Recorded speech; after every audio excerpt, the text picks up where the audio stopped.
Sweden. We'll ask one question and then we'll be followed. We'll open the floor to reporters. And when you do ask a question, please say your name and the media organization that you would represent.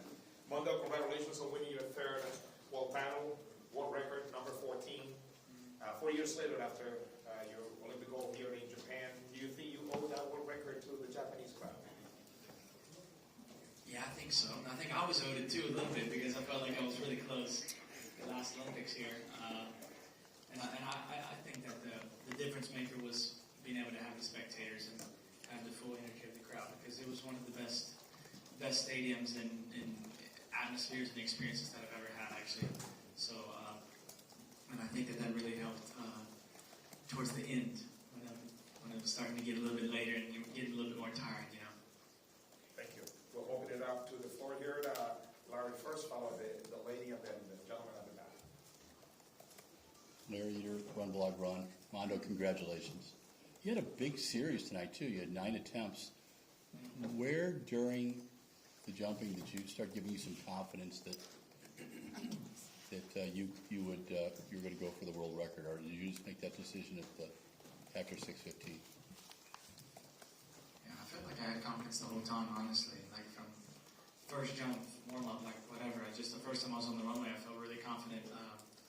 But I definitely took more jumps than I would have, than is probably optimal for breaking a world record and whatnot. I was pushed very hard by Manolo today, and just super tough competitor. Really proud of the way that he competed, not only today but throughout the whole year. I think it's really made me up my game and made me be sharp throughout the whole year, especially today. It took a lot of jumps out of me, but that's what championships for. I have to make sure that I win first, and I have to make sure I take back home the gold. So I was always going to do whatever was necessary for that, and then after that, I was always going to, no matter where the energy level was, I was going to at least take it down to the world record.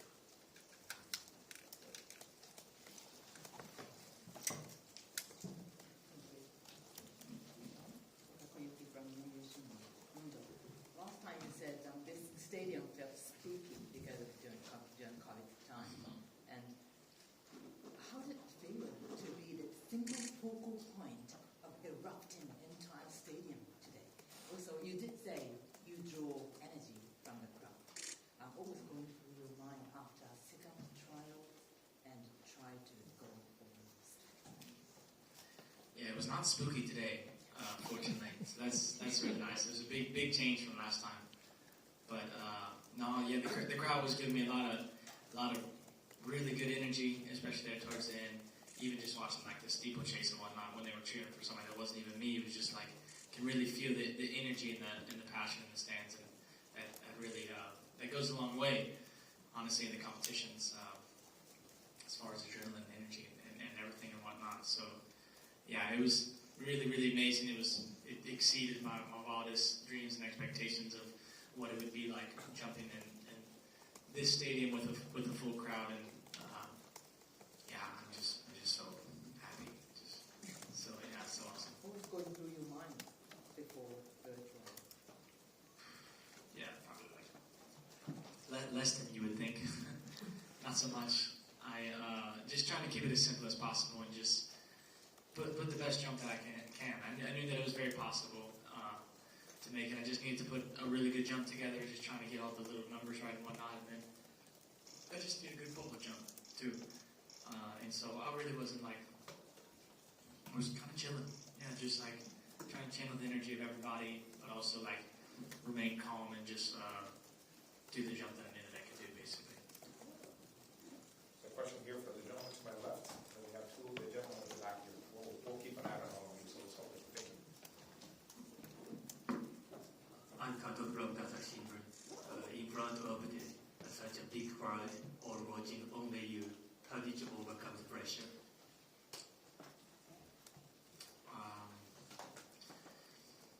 Just confidence in my preparation, confidence in myself, and who I am as an athlete and jumper. I guess that's the only way. And it's not the first time I've been in these situations. Also, you get used to it as the years go on, and so I think that you have a better understanding of yourself and how to handle these situations and how to get the most out of yourself. So, it's just going out there and kind of just playing the game at the end of the day too. So trying not to make it more serious than it is, even though of course it's kind of sometimes feels like your whole life, but then at the end of the day, in some ways it's really not that deep either. You're just trying to go out there and just do your best to jump as high as you possibly can.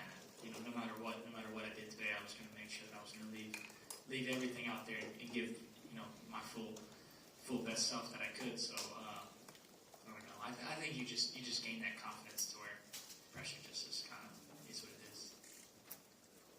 So I'll take the gentleman at the back here, and then follow the young lady here. We'll just two at a time, please. Thank you. The mic is coming to you. Yes.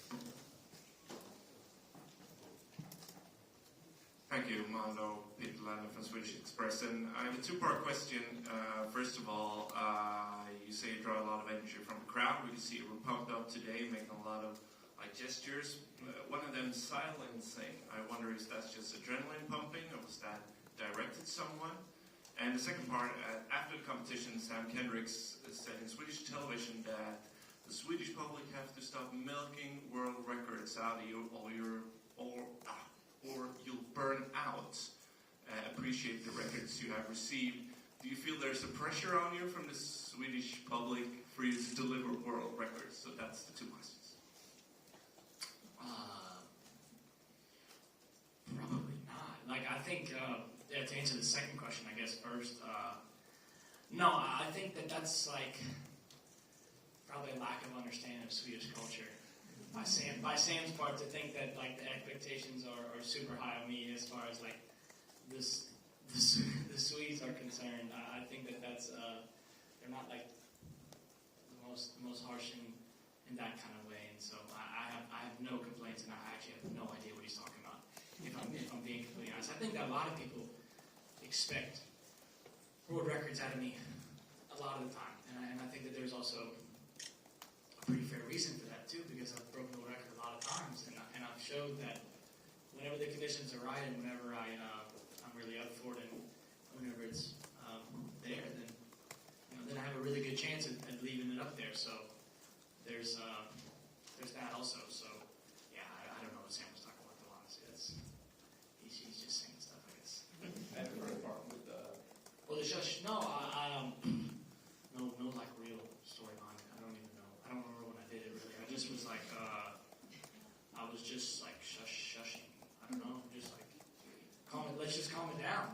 You know what's going on. There's a lot more that's coming. I think that's probably what I've mostly meant too. If I ever do the calm down thing, it's more yeah, this was a good jump, but we got some more in the tank. We got more to do. But you probably didn't understand the thing I did like this, though, did you? No.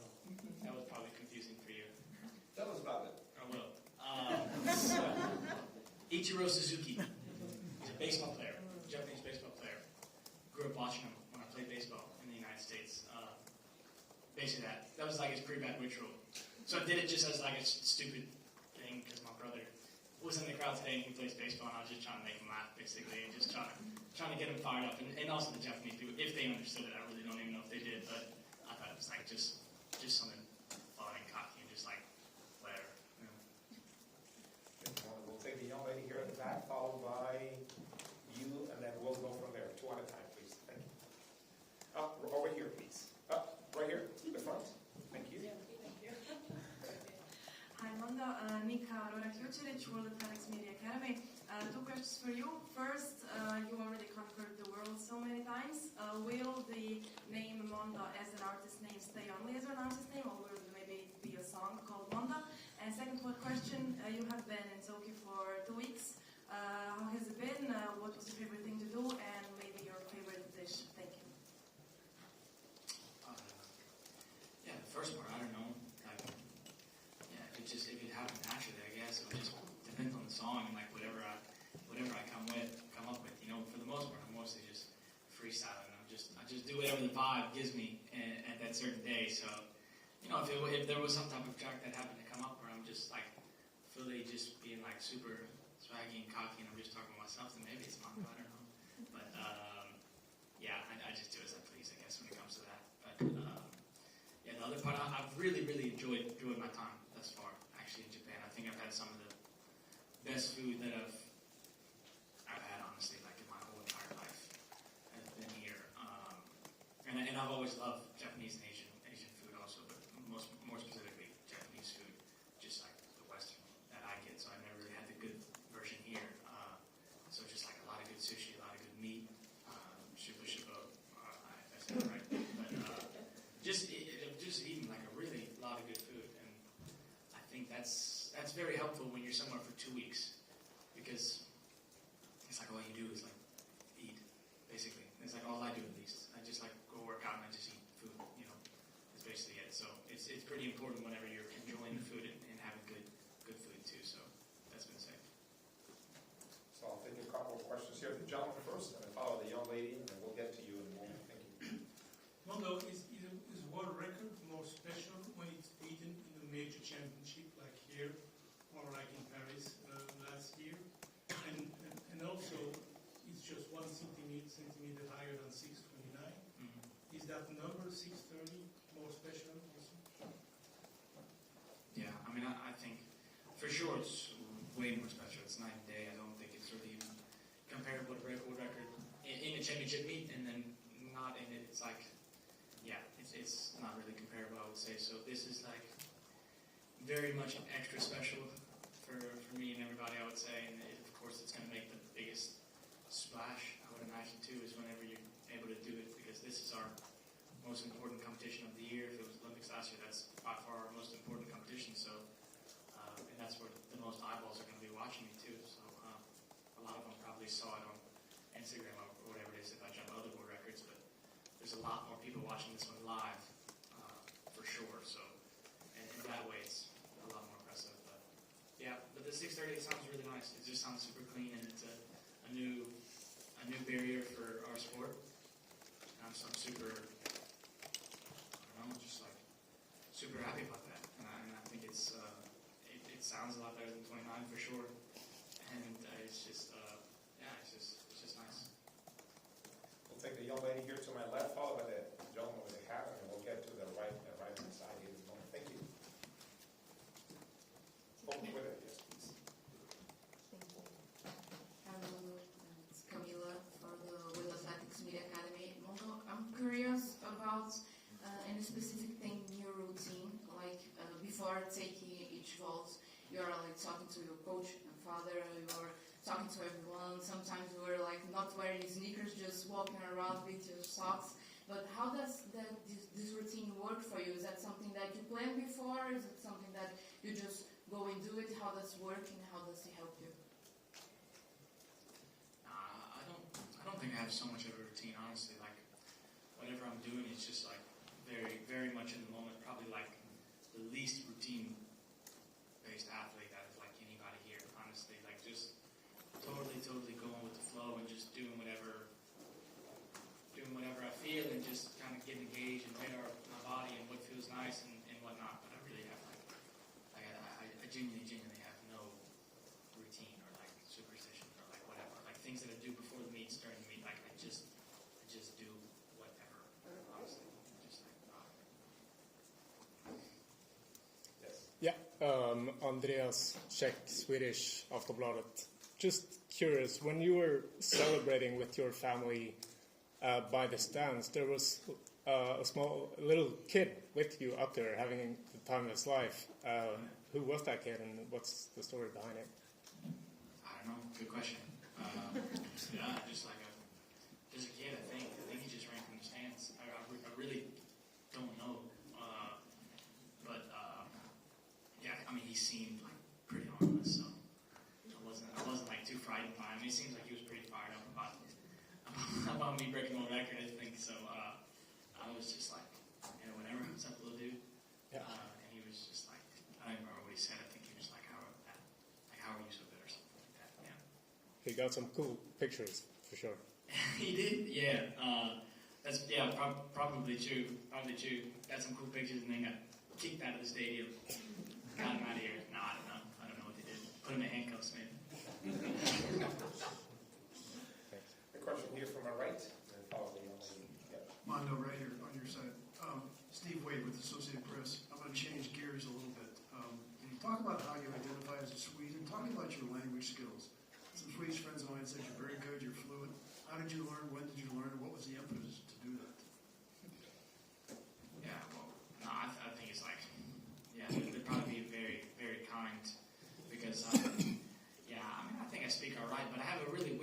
accent, you know? And I think it's a very specific language to where it's like your accent always goes through it, and like you can be from 30 minutes away from each other and they have a completely different accent in Sweden. It's like very, very specific in that kind of way. So obviously my like American accent seeps through very, very hard, I think, when I speak. But my fiance is Swedish, you know? And I'm married to a Swedish girl, Des, so, and her family is of course all Swedish, so I had to make sure that the Swedish was on par and up to game enough to make sure that when we're having family dinners and whatnot, we're just hanging out, that I can go with the flow of everything and shoot the shit and whatnot, and like just be able to vibe and like have fun. So I think that was probably the most important was when I, you know, when me and Desiree got together, that took it, like made it actually decent, because it was like just barely, it was like complete shit before. How long did you get? I don't know. I don't really know how long it took. Like it was like, it felt like it was like it just happened to live. Like it felt like for a whole year I didn't know one word, and then all of a sudden I was just speaking. Like I don't know, it's a little bit like that. But I don't know, man, like for the years or whatever, I don't even. I really barely remember at this point. The time just goes a little bit too fast and stuff. Thanks. Hi, Mondo. News engineer here with the World Athletics Media Academy. So there's videos of you on social media doing pole vault as a child. And in moments like these, do you ever think about how far you've come from that age of 3 when you first started doing pole vault? Thank you. Thanks. Yeah, I probably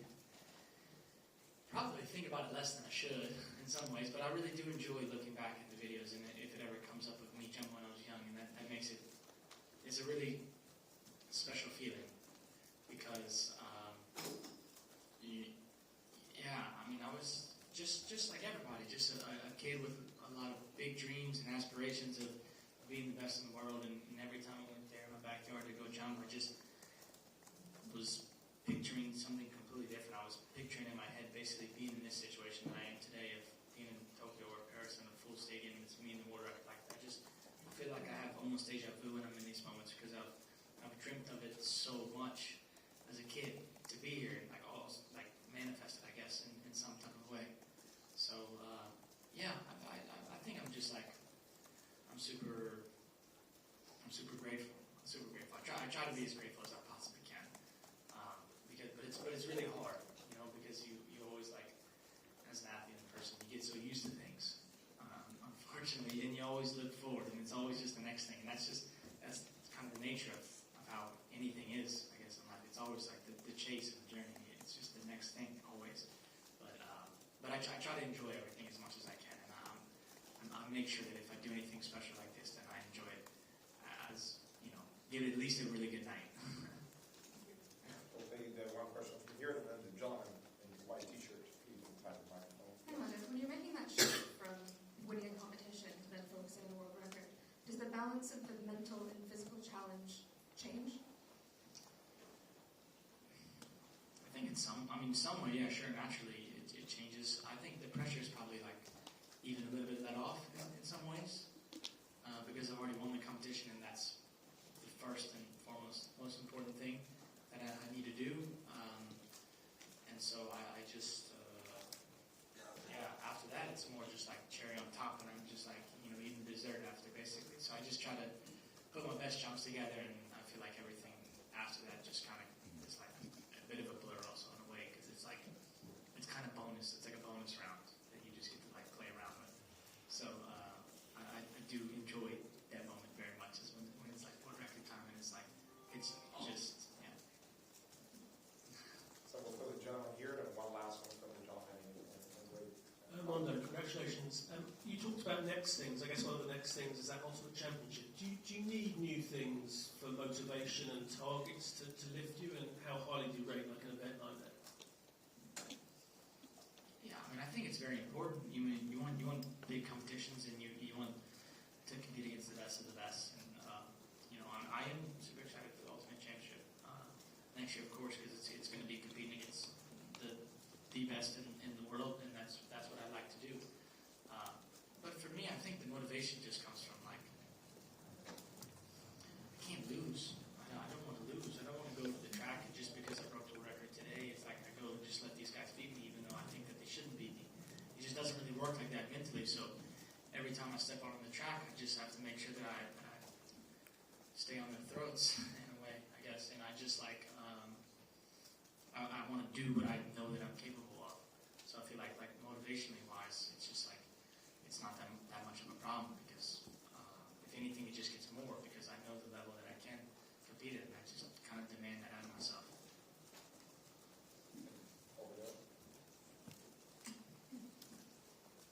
Mondo, congratulations. I'm Masayo Muku from Tianzi. Other competitors were cheering and celebrating your world record. What does it mean to you, competing against those great athletes and to be able to share the joy with them? Yeah, it's super special, and I'm very appreciative for the love that the guys give me and all the cheering on and support, being Tintos and completely backing me up when whenever I'm able to do one of these special things like a world record here. So yeah, I just feel really really grateful for such a great group of guys that we can have such a close knit, almost family in a way. Well, thank you. That brings the press conference to a close. And thank you, Mondo. Congratulations once again.